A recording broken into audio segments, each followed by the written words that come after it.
નમસ્તે દોસ્તો, રામ રામ, જય શ્રી કૃષ્ણ. કેમ છો બધા? મજામાં? સ્વાગત છે તમારું અમારી યુટ્યુબ ચેનલ ધ્રુવિશા લાઈફ. તો દોસ્તો, પાછળ જે દેખાય છે આપણી હોટલ હતી અને અત્યારે અમે જઈ રહ્યા છીએ વૃંદાવનમાં જે અમુક જૂની જગ્યાઓ છે તે જોવા માટે. જે પાછળથી નવા મંદિરો બનેલા છે તેઓ આપણે નથી જવાના, કેમ કે બહુ બધા મંદિર છે. જો બધા જોવા જઈએ તો 2-1 દિવસ નીકળી જાય એવું છે. અને આજે આપણે ગોકુળ, મથુરા અને વૃંદાવન ત્રણેય જગ્યાઓ જોઈ લેવાની છે, કેમ કે પછી આપણે 19 તારીખે ઘરે પહોંચી જવાનું છે. તો આપણા જોડે ટાઈમ પણ બિલકુલ નથી અને ગાડી અહીંયા પાર્કિંગમાં જ મૂકી દીધી છે. અને અત્યારે આપણે જઈ રહ્યા છીએ રિક્ષા કરી અને વૃંદાવન જોવા માટે, કેમ કે ગાડી લઈને જઈએ તો પાર્કિંગનું પણ બહુ પ્રોબ્લેમ રહે છે અહીંયા, કેમ કે ગલીઓ બહુ સોંપડી છે. તો રિક્ષા લઈને જવું જ બેટર રહેશે.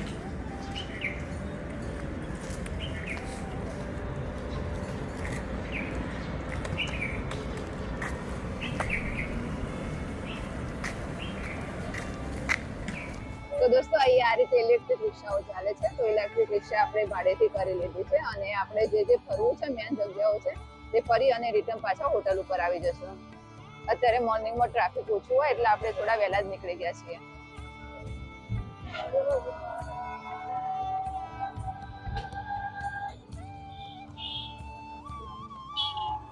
હજી તો ખુલ્યું નહીં પ્રેમ મંદિર. 8 વાગે ખુલ્લું. रात्रे के लिए भीड़ थी और અત્યારે કેટલું इंसान कोई रहता नहीं, तो रह जाता है, प्रभु का रासलीला का दर्शन करता है। दर्शन करने के उपरांत ही मुक्ति पा जाता है। ये जितना भी लता पता झाड़ देखते हैं, सभी रात्रि को गोपी कृष्ण बन के रासलीला खेलते, रात्रि को रास खेलते, दिन को ये वृक्ष बन जाती है। ऐसे ही प्रभु रात्रि को यहाँ रहती है, दिन में बैठ के। તો અત્યારે આપણે આવી ગયા છે નિધિવનની અંદર અને આપણે ગાઈડ કરી દીધા છે, જે આપણને બધી માહિતી આપશે. હરિદાસ બાબા ને પ્રાકટ્ય સ્થળ બોલતે इसको।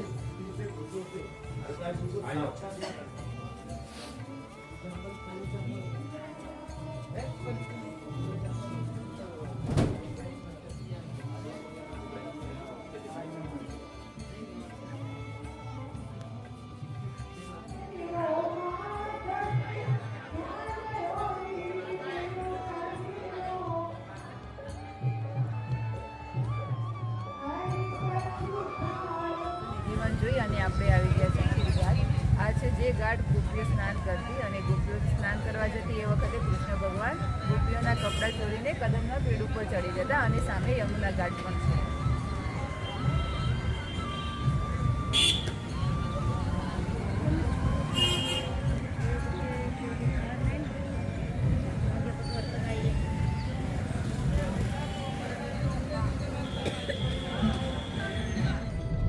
વૃંદાવનમાં જે જોવાનું હતું એ જોઈ લીધું છે. અહીંયા બહુ ટ્રાફિક હતું તો અમને વધારે ન ફાવ્યું. તો અત્યારે અમે જઈ રહ્યા છીએ મથુરા. મથુરામાં કૃષ્ણ ભગવાનની જન્મભૂમિ જોઈ અને એમનું જે બાળપણ વીત્યું હતું ગોકુળની અંદર એ જોઈશું અને એ જોઈ અને પછી આપણે નીકળશું આગ્રા જવા માટે.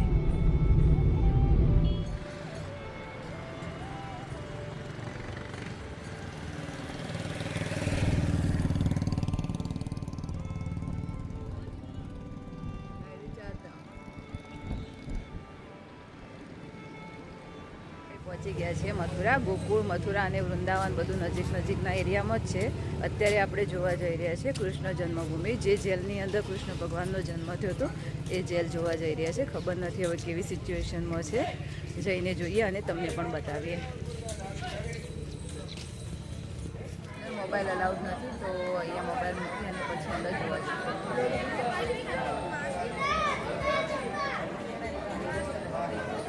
જન્મસ્થળ જોઈ લીધું. બહુ જ મસ્ત જગ્યા છે, મજા આવી ગઈ અહીંયા જોવાની. વિડીયો અલાઉડ નહોતો, તેથી કરીને તમને ના બતાવી શક્યા. અંદર ગાડીની ચાવી પણ નહોતા લઈ જવા દેતા. મોબાઈલની વાત તો સાઈડમાં રહી. જમીનનો વિવાદ ચાલે છે ને એટલે. અને હવે આપણે જઈ રહ્યા છીએ ગોકુળ, અને ત્યાં જોઈશું કૃષ્ણ ભગવાનનું જે બાળપણ વીત્યું છે તે.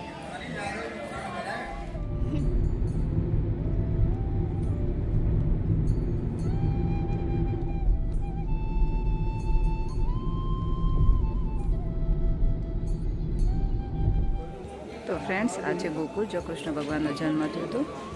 આ છે મહાદેવનું શિવલિંગ, જો તપસ્યા કરી હતી અને પછી કૃષ્ણ ભગવાનના દર્શન થયા હતા એમને બાળ સ્વરૂપના.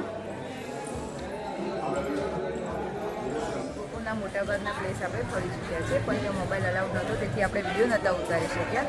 અને આ છે જો કૃષ્ણ ભગવાને યશોદા માતાને બ્રહ્માંડ દર્શન કરાવ્યા હતા, અને યમુના ઘાટ પણ છે અહીંયા, જે આપણે જોઈશું.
મથુરા અને વૃંદાવન બધું જોઈ લીધું છે, અને હવે જઈએ છીએ આગ્રા જોવા માટે, કેમ કે આપણા જોડે હવે બિલકુલ ઓછો ટાઈમ છે, તો જલ્દીથી આગ્રા જોઈ અને પછી ઘર બાજુ રવાના થશું.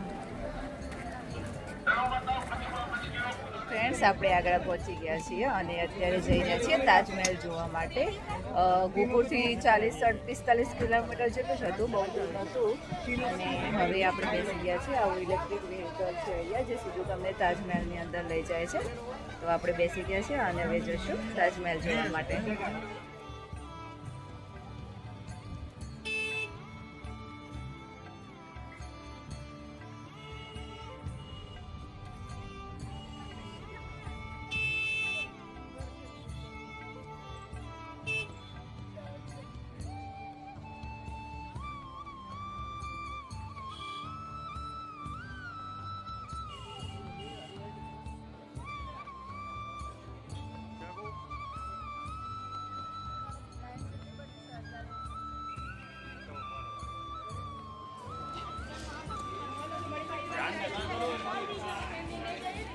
જય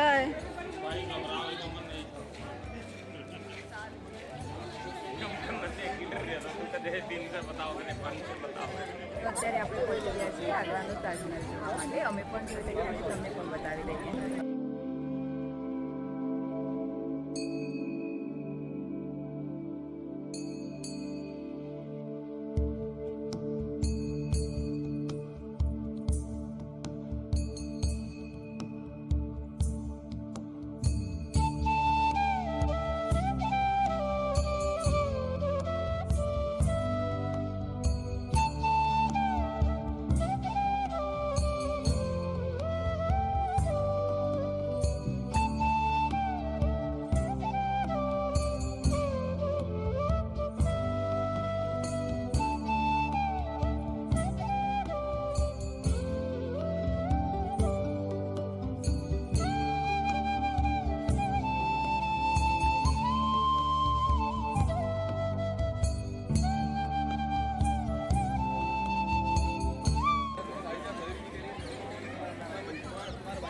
આઉટ ઓફ કન્ટ્રીથી જેટલો આવ્યો છે જોવા માટે ને.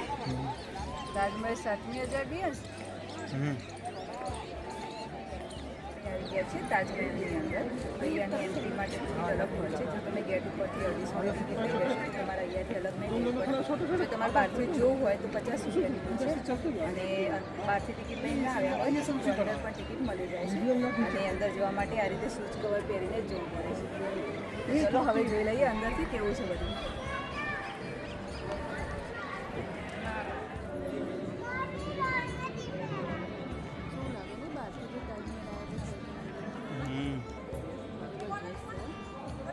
સાઈડમાં બધું તો જોઈએ આઉટ સાઈડ બધું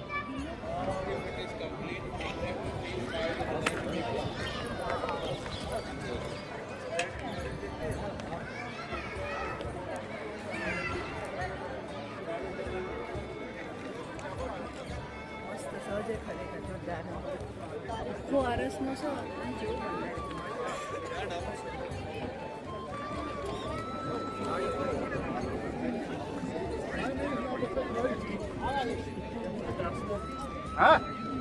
बनाने वाले की कार से करी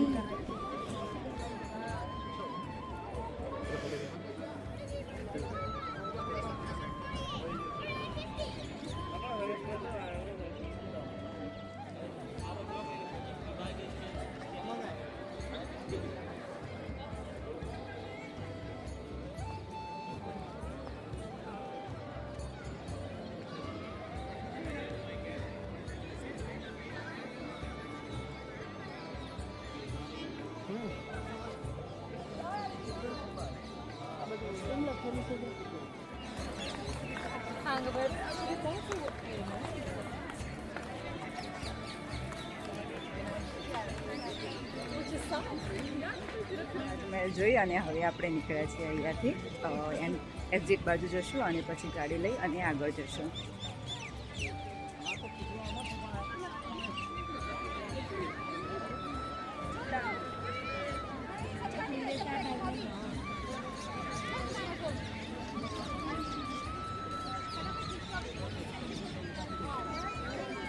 માંથી બહાર નીકળતા સામે મીના બજાર છે, તો આ છે મીના બજાર.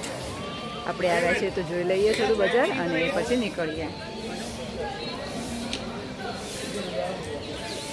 લાગે તો હવે ચા પીવા ઉભા રહ્યા છે. જય અને ઓમ બંને સોડા પી રહ્યા છે અને અહીંયા માર્બલની બધી વસ્તુઓ બહુ બધી મળે છે, તો તમને બતાવી દો.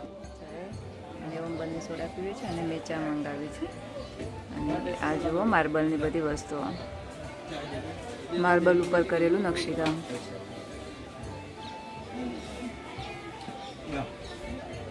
છીએ ઇલેક્ટ્રિક ગાડીમાં અને જઈ જાય છે ગાડી જોડે. ચાલવાની તો તાકાત જ નહીં આપણી, તો ખબર છે ને થાક લાગે છે બહુ જ. મજા આવી નહીં પણ જોઈને જે તાજમહેલ.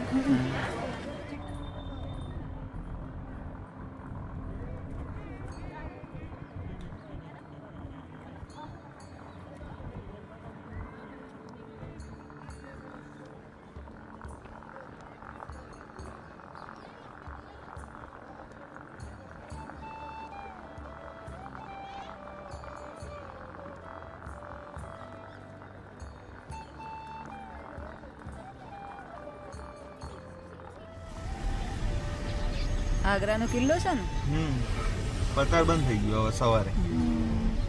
હવે આપણા જોડે ટાઈમ જ નહીં. આવું જોઈ લે બહારથી ભાઈ. હું બહારથી જોઈ લે બેટા. આવું ખાસા કિલોમીટર થયો છે ને હજી આપણે ઘેર અહીંથી. તો આપણે તો વાર સારી પરમદાર બપોર પરમ દિવસ બપોર સુધી પહોંચવાનું છે. મસ્ત કિલ્લો છે પણ નહીં આપણે જેમ ઉદયપુરમાં ને છે ને જાય એ રીતનું સેમ જ લાગે છે આમ તો કિલ્લો. તો આપણે આવી ગયા છે આગ્રામાં સ્પેશિયલ પેથા લેવા માટે. પેઠાની બહુ બધી વેરાયટી છે. એ પાન પેઠા પેલા જેવું ના લાગ્યું દહેરાદૂન જેવા. પેઠા નતા. અચ્છા શું હતું? इसको करवाइए.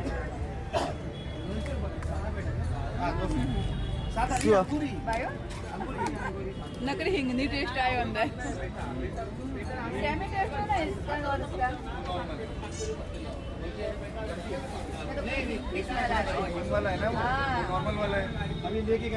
આગ્રા ફોર્ટ અને આ છે દુકાનો બધી.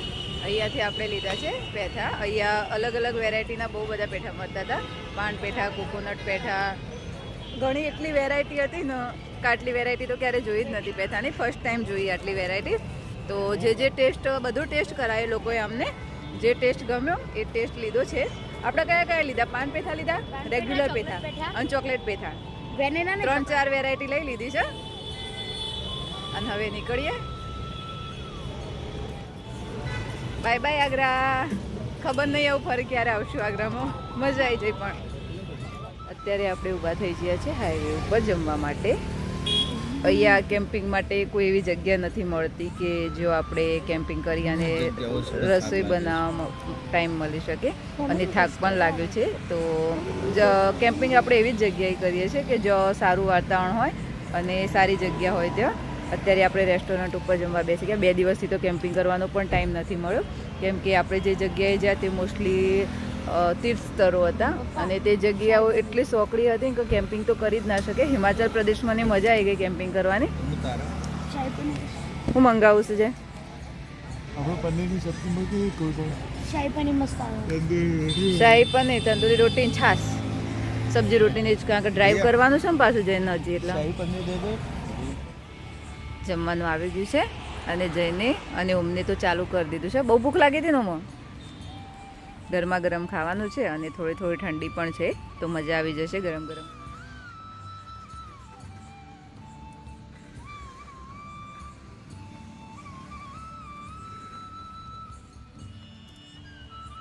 જમવાનું પતી ગયું છે અને હવે જઈએ છીએ ઘર તરફ. મીન્સ કે આગળની આપણી જે જર્ની છે હવે ઘર બાજુની છે. હવે રસ્તામાં બને ત્યાં સુધી આપણે કોઈ જગ્યા જોવા ઊભું રહેવાનું નહીં થાય. ચલો આમ બેસજો. ઘેર જવું છે કે રહું છું? જવું તો યાદ આવી ઘરની? 2 દાડા પછી ટાઈમ ફિક્સ જ છે નહીં?